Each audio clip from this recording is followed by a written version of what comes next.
I'm Colin Singer, immigration lawyer and managing partner of Immigration.ca. Canada Immigration News Articles, September 2015.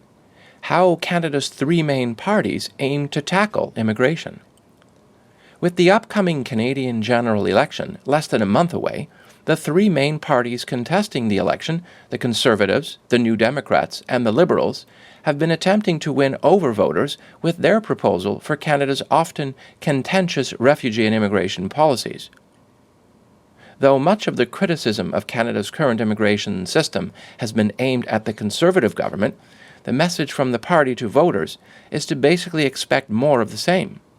If they win the election, the Conservatives intend to continue with the approach they have adopted throughout their years in government, one that favors highly skilled economic migrants over temporary foreign workers. To that end, the Conservatives say they have vowed to persist with the Immigrant Investor Venture Capital Program designed to attract high-net-worth individuals to Canada, despite the extremely low number of applications received by the program to date. The Conservatives say they will continue to back the controversial changes introduced under the Strengthening Canadian Citizenship Act that allows for the revocation of citizenship from dual national Canadians. It is also committed to double the loans made available to new immigrants who want to have their foreign credentials recognized in Canada. The Liberal Party has criticized the Conservatives for their hardline policies on family reunification and have promised to introduce a raft of policies aimed at immigrants seeking to bring their families to Canada. The party will nearly double CIC's budget for family class immigration processing, while also doubling the total number of new parent-grandparent sponsorship applications allowed, which currently stands at 5,000 applications each year.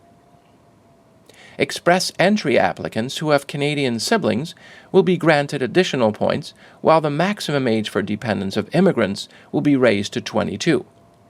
Foreign spouses of Canadian nationals will also be granted immediate permanent residence upon entering the country and will not be made to wait for the 2 years as currently required.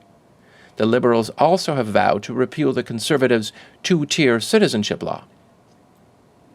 Though the New Democrats have not yet released their entire immigration platform, they have also promised to accelerate processing times for immigrant families in order to ease the family reunification process.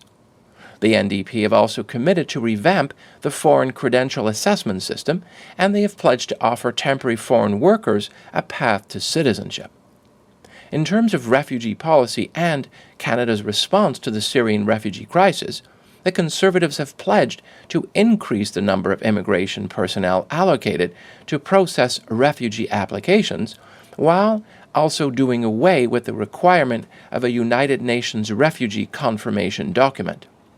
And while the Conservatives say they will resettle 10,000 Syrian refugees in Canada by September 2016, the Liberals say that if elected, they will immediately sponsor 25,000 refugees from Syria and Iraq, while investing an additional $200 million in refugee processing over the coming fiscal year.